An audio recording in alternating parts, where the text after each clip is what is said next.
It's true. My father decided to do something absolutely devastating to me and my mom. He cheated. But it's so much worse than that. See, the woman he cheated with is one of my mom's friends.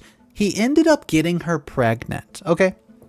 Then he leaves me and my mom to go be with her and say that he needs a fresh start. Well, when the baby is born, Misty, about age 2 is when he contacts me. He says that he wants me to be in his life and he's sorry and he wants me to meet my sister. Well, I refuse. I'm going off to college. I'm about to finish my finals. I don't have time to be dealing with this and his affair. I cut him off.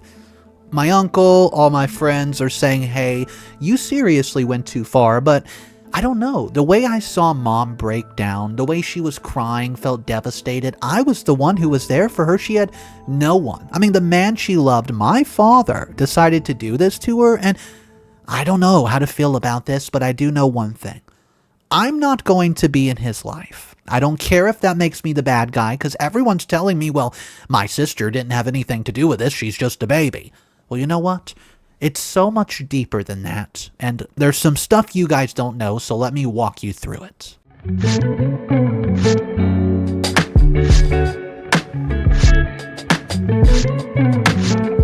I know the title sounds harsh, but hear me out. My name is Martin, 20 years old, male. Last spring during my sophomore year, I was in my dorm studying for an organic chemistry exam when my mom Chelsea calls me. She was sitting in our driveway absolutely sobbing, like could not catch her breath type crying. I'd never heard her like that before, not even when her dad passed. She just caught my dad, Mari, cheating. Yeah, for context, my parents have been married for 25 years. High school sweethearts, the whole thing. Dad was the guy who coached my little league team, never missed a school play, and taught me to drive a stick shift in the Safeway parking lot. We were perfect, but we were solid, or I thought we were. The way Mom found out was almost comedy, if it wasn't so devastating to us. See, Ashley, who's the sister of Dad's longtime friend Tom, accidentally messaged my mom instead of my dad. The message said, "When are you leaving her for me?" Ashley unsent it immediately, but Mom had already gotten the preview notification and screenshotted it. When Mom confronted Dad that night, he didn't even try to deny it, just stood there in the bedroom and admitted to everything. The affair had been going on for 8 months. 8 months! While he was coming home every night, eating dinner with us during my winter break, planning their anniversary trip to Napa. But here's the thing, see, Ashley was pregnant, 4 months along. Mom kicked him out that night, changed the garage code while he was packing, called a lawyer before he even pulled out the driveway. She filed for divorce within a week. I found out about all of this after my last class of the day. Mom called me back once she stopped crying enough to talk. Just gave me the facts. Dad cheated. The woman's pregnant, he's gone, divorce papers are being drawn up. Dad tried calling me about an hour later. I let it go to voicemail. Then he texted me this wall of text about how, quote, adults make mistakes and family is bigger than one incident. And you'll understand when you're older, kiddo. I texted back, you blew up our family. Don't contact me. Then I blocked his number. I know that sounds cold, but I was in shock. This man had literally given me a lecture about integrity and keeping your word just 3 months earlier when I was stressed about a group project where my partner was slacking. He said, your word is your bond, son. Once you break it, you can never fully repair it. Cool advice, Dad. Mom put all his stuff in plastic bins on the front porch. His brother Pablo came to get them because Dad was apparently too ashamed to show his face. Mom's friend Sabrina and Misty, our neighbor since I was 5, started rotating sleepovers at our home so she would not be alone. I stayed on campus to finish finals, but called her every single night, and sometimes she would cry. Sometimes she would be angry, and sometimes she would just ask me about my class and pretend everything was hunky-dory. Dad did not accept the new boundaries. He started showing up at Mom's workplace with flowers, then chocolates, then I crap you not, an acoustic guitar that he apparently planned to serenade her with. He doesn't even play guitar, and he never has. I don't even know when he got it. Security had to escort him out twice. Mom filed a police report for her harassment but didn't press charges because, in her words, I just want him gone. He sent me emails from 3 different addresses when he realized I blocked him. Well, Ugh. I set up a filter to send them straight to trash. He tried reaching out through Instagram, LinkedIn, even my university email. I blocked him everywhere. Meanwhile, Ashley kept the pregnancy. Dad didn't post about it on social. He's never really been a social much guy. But the whole friend group knew. Our extended family knew. The mailman knew. I came home for summer, and I just helped Mom box up the last of Dad's tools from the garage. Fixed a leaky sink that had been, meaning to get to. I mowed the lawn, did all the dad stuff, what he used to do. And Mom kept apologizing to me, saying things like 25 years for this, and then immediately saying sorry for burdening me with her pain. I told her she wasn't burdening me, she was the one who got betrayed. In August, Ashley gave birth. It was a girl.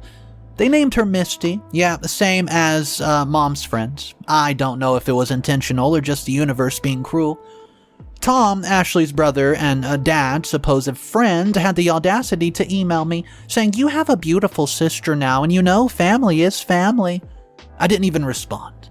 But Dad escalated. He brought the baby to Mom's workplace, walked right into the insurance office where she's worked for 15 years, carrying this infant, and said in front of her coworkers, "We can be a family again. She needs a grandmother." Mom went to the bathroom and sobbed until her supervisor drove her home. She took the rest of the week off. I was furious. I created a Google Voice number just to text him, "Leave Mom alone." And he replied, "I'm fighting for us." So I blocked that number too.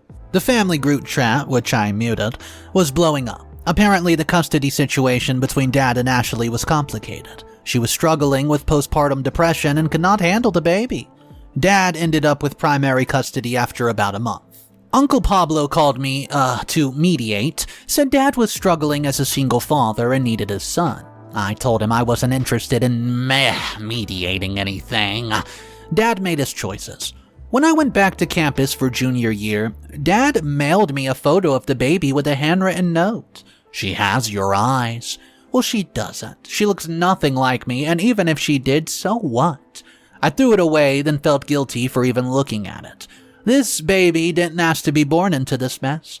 Thanksgiving came around and Mom and I ordered Chinese food and watched Netflix. We didn't talk about Dad or the baby or the divorce. We just existed together in our grief.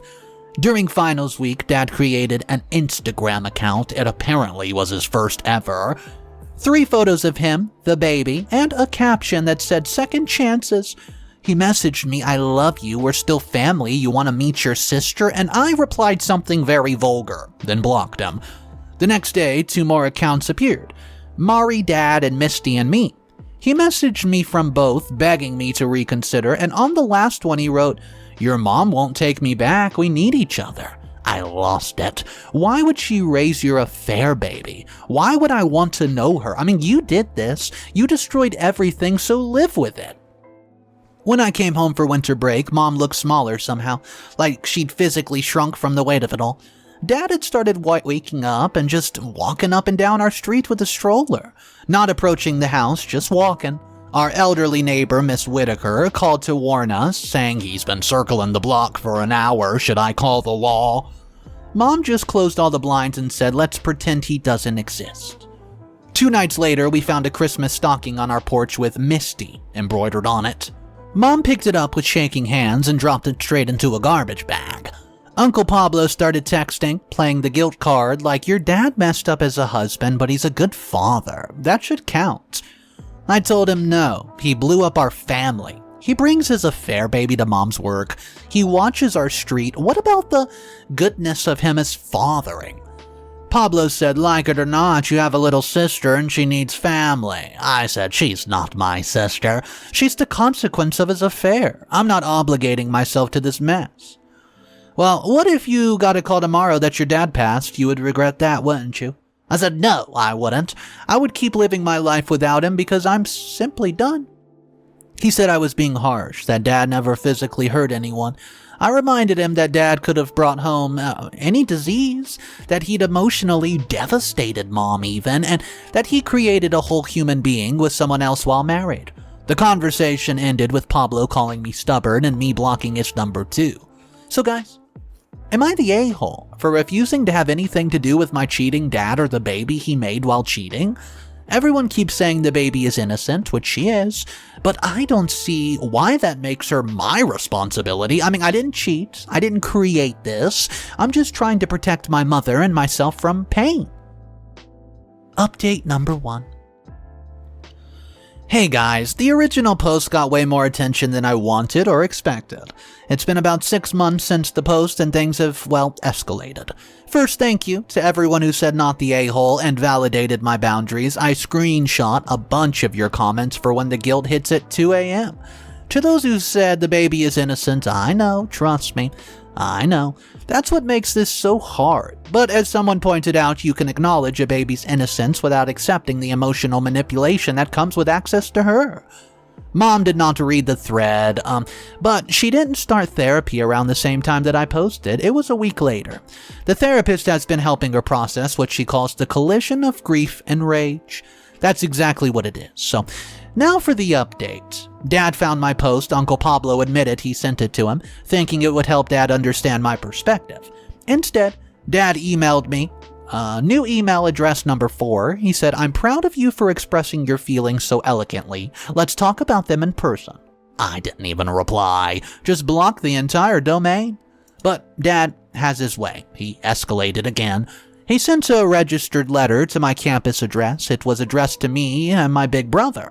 Inside were professional photos of Misty and a note that said, "She has your smile. She deserves to know her only sibling."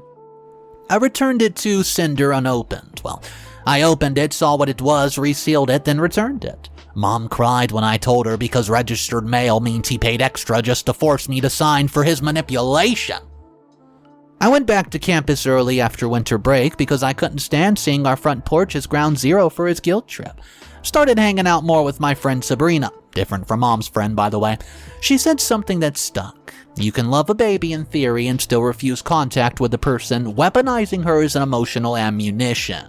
That's exactly what he's doing, weaponizing her. So around February, Dad posted a video on the gram of him pushing Misty on a swing with the caption, "We're waiting for Big Brother to complete our family." He tagged me. My account's private, but friends saw it and sent me a screenshot of it. I reported the account for harassment. Instagram said it didn't even violate their community guidelines. Cool. Uncle Pablo calls again. This time he led with, "Mari is really trying here, kiddo." And I said, "Trying what? Use a baby to manipulate me into forgiveness?" "Oh, Ashley's completely out of the picture now. Postpartum hit her hard. She signed away her rights. Your father is raising Misty alone." Well, that's the consequence of messing around with his friend's sister. "Oh, you're going to regret this when you're older, kiddo, when you have kids of your own." I already regret ever trusting him. That's enough regret for me. And then I hung up. That weekend, Mother calls me hysterical. Dad shows up at her door with Misty on his hip. He stood at our porch, the porch where I learned to ride a bike, where we took prom photos, where we used to sit and talk about life, holding this baby and begging, "Please, Chelsea, just meet her. She's innocent in all of this." Mom said no and threatened to call the law. He left before she actually did, though. But she filed another report and requested a no trespass order. The officer who took the report said unless Dad made threats or got physical, it was hard to enforce. Basically, he could keep showing up until he actually did something arrest-worthy. I drove home that night. 5-hour drive. Made it in 4. Installed a Ring doorbell and motion sensor lights. Mom pretended she didn't need them, but I called her checking the app constantly. Dad got my new phone number somehow. I guess the Alumni Association had a data breach. Probably that. He texted, "Why are you making this such a hard thing? I just want my son back." I said, "Stop contacting me, stop contacting Mom. This is your final warning. Next contact will be through the law." Then I blocked him again. A week later, Tom, Dad's friend, and Ashley's brother, the baby's uncle basically, emailed me. The subject line said, "From one man to another. You're punishing an innocent child for adult problems. Misty will grow up knowing her brother rejected her for something she didn't even do. Is that the man you want to be?" I'm not punishing anyone. I'm refusing contact with my father who destroyed my life, my family. That includes any expansion of said family he created through said affair.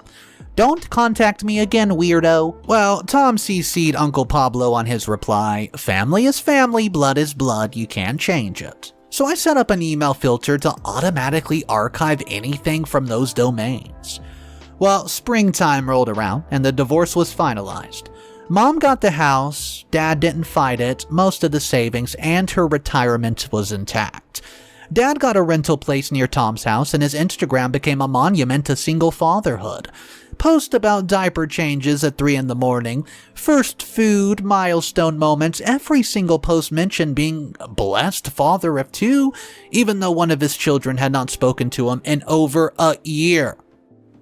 He tagged me in everything. First steps, first tooth, first word, which was dada, because of course. My friends kept having to send me screenshots because even with him blocked, the tags existed in the ether. So I changed my handle, made everything private and told my friends not to engage with anything that he posted, but the damage was done.